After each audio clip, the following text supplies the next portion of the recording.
నమస్కారం, welcome to I dream. ధర్మ మార్గం విత్ విజిత కార్యక్రమానికి స్వాగతం.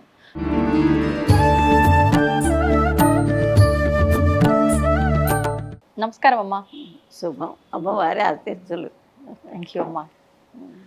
అమ్మ, పెద్దవాళ్ళు చెప్తూ ఉంటారు, శుక్రవారం పూట కొన్ని కొన్ని పనులు అస్సలు చేయకూడదు, ముఖ్యంగా ఆడపిల్లలైతే అస్సలు చేయకూడదు అని చెప్పి అంటూ ఉంటారు. ఇంట్లో ఆడవారు కూడా డబ్బులు ఇచ్చే విషయంలో కానీ, తీసుకునే విషయంలో కానీ, కొన్ని కొన్ని ఇరుగు పొరుగుకి ఇచ్చి పుచ్చుకునే విషయాల్లో కానీ జాగ్రత్తలు పాటించాలి అంటూ ఉంటారు. ఏంటమ్మా ఆ విషయాల గురించి మరొకసారి మాట్లాడుకుందాం. అంటే జాగ్రత్తలు అంటే అది కూడా ఒక శాస్త్రం ఉందమ్మా. అవునా? ఇప్పుడు అవన్నీ తెలియకనే ఎవరిష్టం వచ్చినట్టు వాళ్ళు చేస్తున్నారు, అందుకే ఇబ్బందులు పడుతున్నారు, మరి చాలా మనసు క్షోభపడుతున్నారు, కష్టాలు వచ్చి. అయితే అసలు భగవంతుణ్ణి మనం నమ్మాము అంటే దానికి తార్కాణం ఏమిటి అంటే దాని మీద శ్రద్ధ, భక్తి. శ్రద్ధ అంటే కావాల్సినవన్నీ అమర్చటం, అలంకారం చేయటం, అది. భక్తి అంటే తన మనస్సులోది ఆవిడికి అర్పణ చేయటం, మనస్ఫూర్తిగా పూజ చేయటం. అట్లాంటప్పుడు మరి లక్ష్మీ, అందరూ ఆడవాళ్ళందరూ ముఖ్యంగా కోరుకునేది లక్ష్మీదేవిని. అవునమ్మా, అందరికీ కావాల్సిందే. లక్ష్మీదేవి కావాలన్నప్పుడు దానికి కొన్ని నియమాలు ఉంటాయి. సాక్షాత్తు ఆవిడ మహాలక్ష్మి కాబట్టి అదేదో మామూలు వస్తువులాగా ఎప్పుడు పడితే అప్పుడు తీయటం, ఎప్పుడు పడితే అప్పుడు ఖర్చు పెట్టడం అట్లాంటివి జరగకూడదు.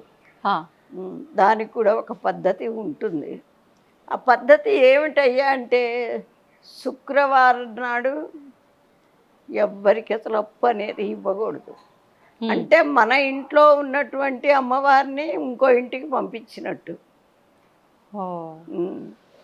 తర్వాత చెడ్డ పనులకి ఖర్చు పెట్టకూడదు. చెడ్డ పని అంటే మరి మగవాళ్ళు చూడండి, డ్రింకులు తాగుతారు. అవును.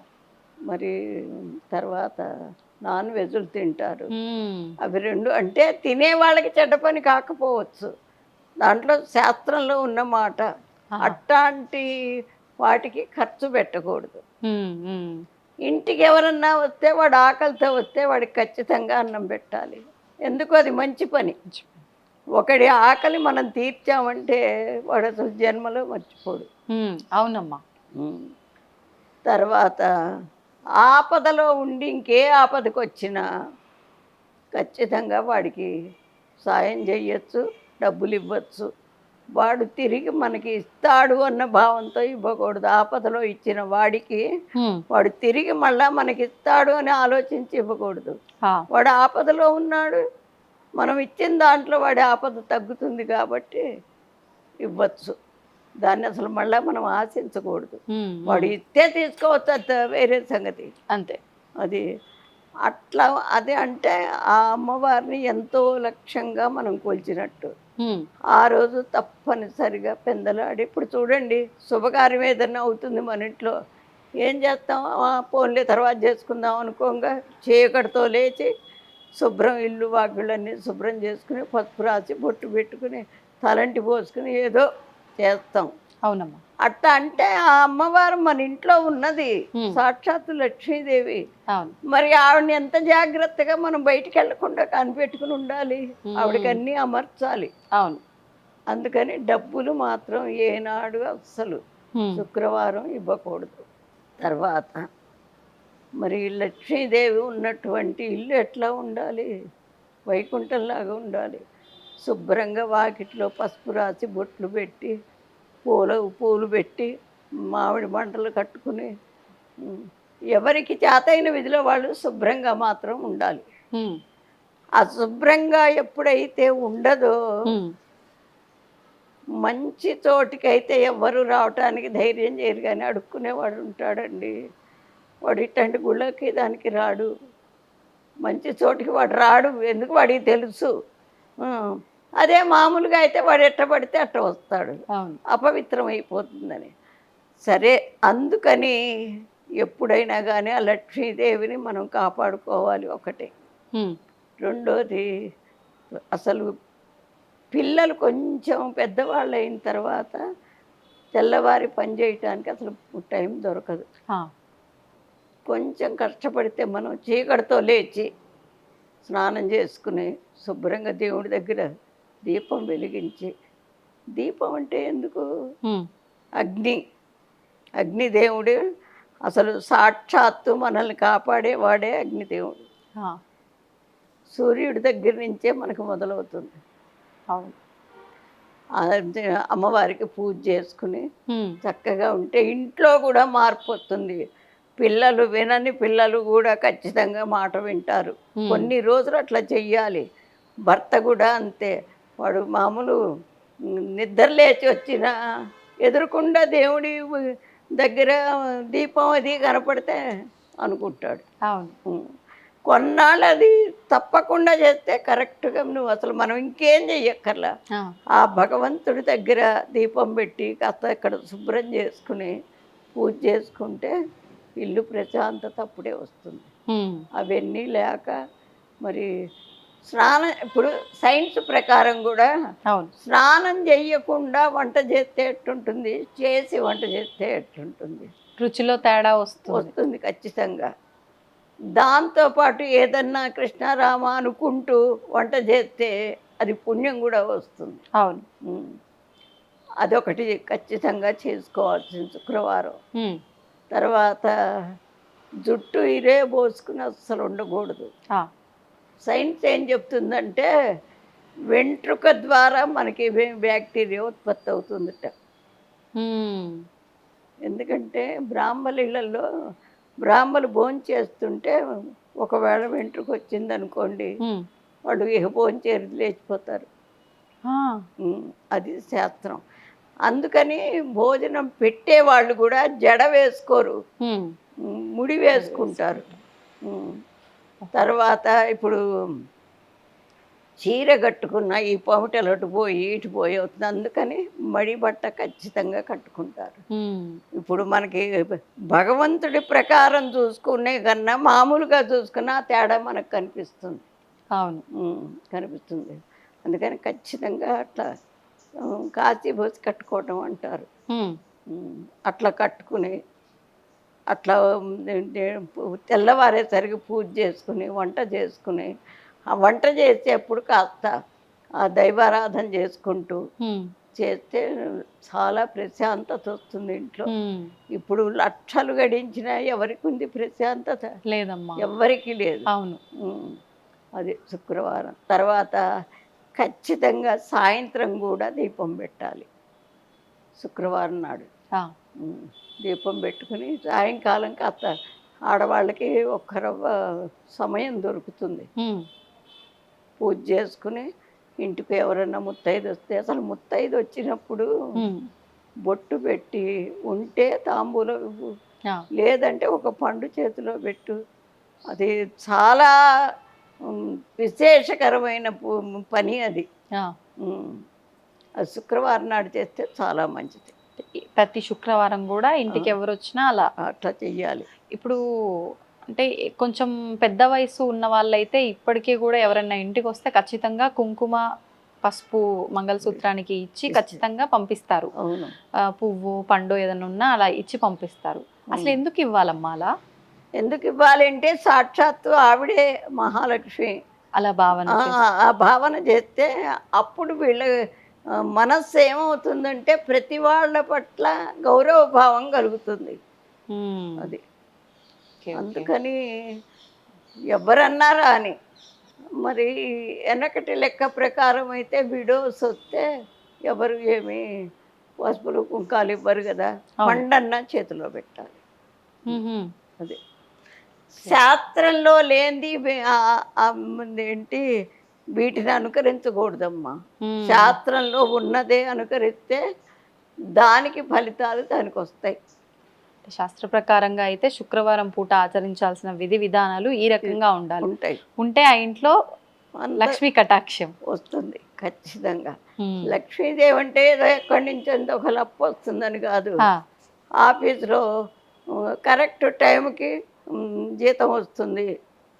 ఆఫీసు ఏమో ఒక వీడి ఇది చూసి జీతం పెంచవచ్చు, ఎరియర్స్ రావచ్చు. అంటే అప్పుడు వాళ్ళున్న పరిస్థితిని బట్టి ఎరియర్స్ వచ్చినా వాడు ఎంతో సంతోషం. అవును, అవును. ఉమ్. అంటే ఉన్న పరిస్థితి నుంచి ఇంకొంచెం బెటర్ గా వెళ్ళటం వస్తుంది, అనేది అయితే ఖచ్చితంగా వస్తుంది. కనిపిస్తుంది. వచ్చినప్పుడు వీడు ప్రశాంతత వస్తుంది. ఉమ్. అది ఇప్పుడు ప్రశాంతత రావాలి అంటే కొన్ని మంచి అలవాట్లు మనం నేర్చుకోవాలి, చెయ్యాలి. అవునమ్మా. ఉమ్. అది సంతోషం అమ్మా. అమ్మ, ఆడవాళ్ళకు సంబంధించిన ఈ నెలసరి విషయంలో చాలా చాలా జాగ్రత్తలు పాటించాలి అని చెప్పి అంటూ ఉంటారు. ముఖ్యంగా అంటే ఒకప్పటి కాలంకి ఇప్పటికి తీసుకుంటే అసలు ఆ సమయంలో వాళ్ళని చాలా దూరంగా ఒక గదిలో ఉంచేవారు. ఆ 4 రోజులు కూడా వాళ్ళకు ఒక విశ్రాంతిని ఏర్పాటు చేసి మిగతా వాళ్ళే మిగతా పనులన్నీ చూసుకునేవారు. ఈ రకంగా వింటూ ఉంటాం. అవును. కానీ ఇప్పుడు పరిస్థితి అలా లేదు. అసలు ఉమ్. ఎవరు నెలసరిలో ఉన్నారు, ఎవరు నెలసరిలో లేరు అనేది కూడా చాలా వరకు కనిపించదు. అవును. కానీ ఒకటి మాత్రం గమనించొచ్చమ్మా, చాలా ఇబ్బందులు పడుతూ ఉంటారు ఆ నెలసరి సమయంలో. ఆ కడుపు నొప్పితో కావచ్చు, రకరకాల ఆరోగ్య సమస్యలతో. అంటే అప్పటి వాళ్ళు ఆచరించిన విధానాలు ఇప్పుడు ఆచరించకపోవటం వల్లే ఈ ఇబ్బందుల, అసలు దేని వల్ల ఇవన్నీ కూడా? దీనివల్ల అంటే పూర్వీకులు చాలా జ్ఞానవంతులండి. ఏ పని అయినప్పుడు అప్పటి నుంచి వచ్చినవే మన హిందూ ధర్మం అంతా. ఆలోచన కానీ, ఉమ్. ఆచారం కానీ, వ్యవహారం కానీ అన్నీ అక్కడ మన పెద్దలు మన ఋషీశ్వరులు చెప్పినవే. అమ్మా. వాళ్ళకి ఎంత జ్ఞానం లేకపోతే ఒక చిన్న అలవాటు కూడా సైన్స్ కంపేర్ చేసి పెట్టారు. అప్పుడే ఉంది సైన్స్. ఇప్పుడు ఆ 4 రోజుల్లో చాలా ఇబ్బంది పడతారు ఆడవాళ్ళు. మరి ఆ ఇబ్బందుల్లో కూడా అసలు మనస్సు చికాగ్గా ఉంటుంది, ఏ పని మీద మనస్సు ఉండదు. అవును. వాళ్ళు ఇంట్లో పని వాళ్ళ రేపు అది బయటపడంగానే స్నానాలు చేసేసి ఇంట్లో పనులు చేసుకుంటున్నారు. ఉమ్. అప్పటికి ఇప్పటికీ తేడా వాళ్ళకే తెలుస్తుంది. అవును, చెయ్యలేరు వాళ్ళు. చేయలేరు. తర్వాత సైన్స్ ప్రకారం కూడా ప్రశాంతంగా పడుకుంటేనే అది ఎన్ని రోజులు అవుతుందో అన్ని రోజులు అయ్యి తర్వాత మళ్ళీ కంట్రోల్ అయిపోతుంది. ఇప్పుడు అట్టాగాదే, వీళ్ళ పని వీళ్ళదే, దాని పని దాందే. అంతే. చాలా ఇబ్బందులు పడుతున్నారు కూడా. అవునమ్మా. అందుకని పెద్దలు చెప్పింది అంతా సైన్స్ను కంపేర్ చేస్తే చెప్పారు. కాబట్టి దాన్ని తప్పకుండా అనుసరిస్తే ఖచ్చితంగా ప్రశాంతత వస్తుంది. ప్రతివాడి మనసులో ప్రశాంతత వస్తేనే వాళ్ళ జీవితాలు బాగుపడతాయి. అది మా టైంలో మాకు తెలుసుగా, మాకు ప్రత్యేకం రూమ్ ఉండేది దూరంగా. ఇస్తరాకులోనే పెడతారు విడిగా ఉన్న రోజులు మొత్తం. 3 రోజులు అక్కడ ఉంటారు. 4వ రోజు తల స్నానం చేసేసిన అది ఇంట్లోకి రానివ్వరు. అది కూడా అందరిలో తిరగనివ్వరు. 5వ రోజు స్నానం చేస్తేనే ఇంట్లోకి రావటం. మరి మంచినీళ్ళు కావాలంటే ఒక గ్లాస్ ఇచ్చేసి అంత చెంబుతో ఇచ్చేస్తారు. ఇక అదే. మరి అట్లా కఠినమైన నియమాలు ఆచరించడం వల్లే మాలాంటి వాళ్ళు ప్రెగ్నెన్సీ ఎప్పుడు రావాలో అప్పుడే వస్తుంది. మరి ఇదేంటి వాళ్ళ ఏ రోగాలు లేకుండా, కడుపు నొప్పులు లేకుండా ఖచ్చితంగా చాలా ప్రశాంతంగా ఉంటారు. ఇప్పుడేమో అసలు ఎట్లా చిన్నపిల్లలు అట్లాగే ఉంది, పెద్దవాళ్ళు అట్లాగే ఉంది. తర్వాత కడుపు నొప్పి కొంతమందికి అది కొత్త అలవాటు కదా. ఆ కొత్త దవటాన లోపల ఒంట్లో మార్పులు జరిగి కడుపు నొప్పి కొంతమందికి వస్తుంది. లోపల బాగా వాతం చేరిన కడుపు నొప్పి వస్తుంది ఆ సమయంలో. తర్వాత తిన్నది అరగదు కొంతమందికి. అవును. తినబుద్ధి కాదు. అట్లాంటప్పుడు ఆ రోజుల్లో కడుపు నొప్పి వస్తే చేసే పని ఏమిటంటే చల్లని వాటర్ తాగించటం, లేకపోతే ఏదైనా పళ్ళ రసం అట్లాంటిది ఇవ్వటం. అట్లా చేసేవాళ్ళు. లిక్విడ్స్ ఎక్కువ. లిక్విడ్సే. మజ్జిగ తాగటం. అప్పుడు తగ్గేది. మరి ఇప్పుడేమో అన్ని రకాల జబ్బులు వస్తుండే. మరి వెనకటి అలవాట్లు లేకపోయా. అవును. వెనకటి అలవాట్లు మారితే మాత్రం ఇప్పుడు రోజులు ఇక అన్నీ తప్పులేనండి. హ్మ్. అసలు సూర్యుడు రాకముందు నిద్ర ఎవరైతే లేస్తారో అప్పుడు వాతావరణం చూడండి మీరు. ఆ! ఆ గాలి చూడండి. ఎంత చల్లగా ఎంత మనసుకే ఆహ్లాదకరంగా ఉంటుంది. అవునమ్మా. హ్మ్. నిజం. ఆ తర్వాత అసలు బ్రష్ నోట్లో పెట్టుకుని ఎంతసేపు తిరుగుతారు. అట్లాంటివి చిన్న చిన్న అలవాట్లన్నా మనం నేర్చుకోవాలి. హ్మ్. అది అనుకరిస్తేనే వచ్చే తరాలకు కథ తెలుస్తుంది. అంటే వీళ్ళ ఆరోగ్య రీత్యానే ఇలా విడిగా ఉంచటమా? లేకపోతే ఇప్పుడు ఒక ఇంట్లో విడిగా ఉంచటమే కాదు, పూజలకు వీటన్నిటికి గూడా దూరంగా ఉండాలి 5 రోజులు కూడా ప్రతి ఒక్కరు. అవును. అంటే ఎందుకనమ్మా? అంటే వీళ్ళ ఆరోగ్య దృష్ట్యానా? లేకపోతే నిజంగా అమ్మవారికి, పూజలకు ఇవన్నిటికి దూరంగా ఉండాలని శాస్త్రం చెప్పిందా? శాస్త్రం మరి దాంట్లో ఇప్పుడు పూజలు చెయ్యకూడదు గదా! ఎందుకు చేయకూడదంటే అన్నీ బీజాక్షరాలు, మంత్రాలు అవన్నీ ఉంటాయి గదా! హ్మ్. దాన్ని వీళ్ళు ఉచ్చరిస్తే వీళ్ళకి ఆ గర్భకోశంలో తేడాలొస్తాయి. ఓహ్! ఆ మంత్రాన్ని గనక ఉచ్చరిస్తే హ్మ్. హ్మ్. అందుకే ఆడవాళ్ళకి మంత్రం చదివే ఇది లేదు అంటారు. హ్మ్. హ్మ్. ఎందుకు లేదు అంటే, ఇప్పుడు ఓంకారమే ఉన్నదనుకోండి. ఓంకారం అసలు ఆడవాళ్ళు చదవకూడదు అంటారు. ఎందుకు చదవకూడదు అని ఇప్పుడు వాళ్ళు అంటున్నారు. హ్మ్. ఆ ఓంకారం బిగబట్టి అనేసరికి ఒక్కొక్కసారి గర్భకోశానికి అది తేడా జరుగుతుంది. ఓహ్! మంత్రాలైనా అంతే. హ్మ్.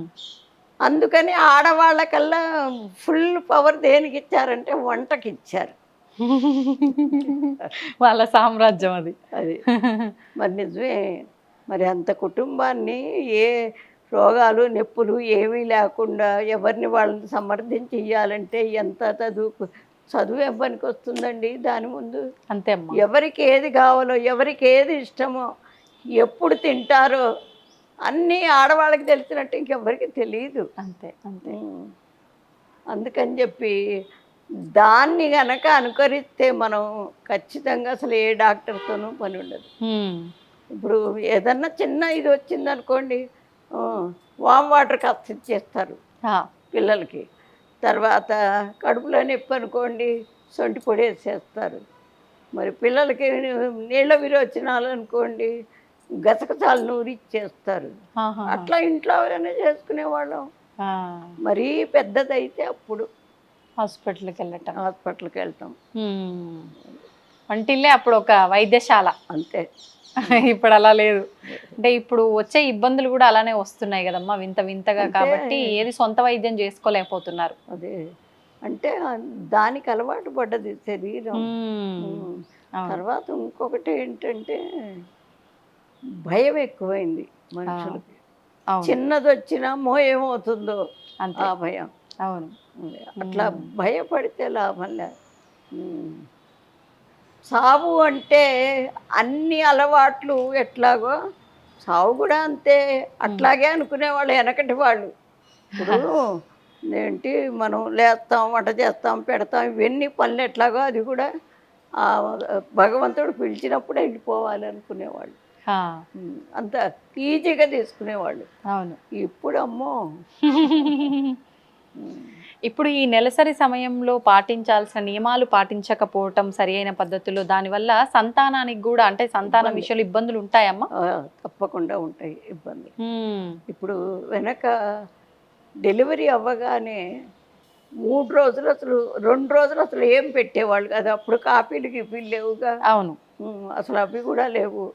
తర్వాత నీళ్లు కాగబెట్టి ఇచ్చేవాళ్ళు. తర్వాత ఇడ్లీలు ఇవేం పెట్టేవాళ్ళు కాదు. 12కి మోడీ కారం అని ఉండేది. ఆ! అంటే ఆయుర్వేద దినుసులన్నీ కలిపి అది కొట్టి నెయ్యేసి ఉండల్లాగా చేసి అవి రోజు 2 పెట్టేవాళ్ళు. ఆహాహాహా! మామూలు అన్నం పెట్టేవాళ్ళు. అన్నంలో అయినా దేవుడి పదార్థాలు ఏమీ వేసేవాళ్ళు కాదు. హ్మ్. బెండకాయ పెట్టేవాళ్ళు కాదు. ఆ! మళ్ళా తర్వాత శనగపప్పు పెట్టేవాళ్ళు కాదు. తర్వాత ఊరగాయ పచ్చళ్ళు పెట్టేవాళ్ళు కాదు. హ్మ్. ఏదన్నా తయారు చేసిందే పెట్టేవాళ్ళు. హుహు. దానివల్ల ఏమిటంటే సైన్స్ ప్రకారం మరి ఊరగాయలు ఎన్నాళ్ళ నుంచో నిలవుంటాయి. ఉంటాయి. దానివల్ల ఏదన్నా ఎఫెక్ట్ వస్తుందేమో. అవును. అందుకని అప్పటికప్పుడు నూరి పెట్టేవాళ్ళు. హ్మ్. వేడన్నమే పెట్టేవాళ్ళు. చల్లారిందంటే మళ్ళా వండైనా పెట్టేవాళ్ళు. ఓహో. తర్వాత నల్లకారం అని మిరపకాయలు వేయించి చిన్నుల్లిపాయ వేసి కారం కొట్టి ఫస్ట్ ముద్దలో అది 3 ముద్దలు బాగా అంత నెయ్యి వేసి పెట్టేవాళ్ళు. ఓకే. కడుపు నిండా అసలు పెట్టేవాళ్ళు కాదు. ఆ. 10 రోజులు అయిపోయిన తర్వాత ఇక అప్పుడు అన్నీ అంటే పచ్చళ్ళలాగా లోపలంతా చాలా డెలికేట్ అయిపోతుంది అని చెప్పి అంది. ప్రతి వాళ్ళు నార్మల్ డెలివరీగా అవును. అది జాగ్రత్తగా పచ్చళ్ళలాగా పెట్టేవాళ్ళు. ఉమ్. అన్నీ పెట్టబట్టే ఆ మోడీ కారం అంటే అది చాలా వేడి చేస్తుంది. అంటే బాలింత దెబ్బని వచ్చేది.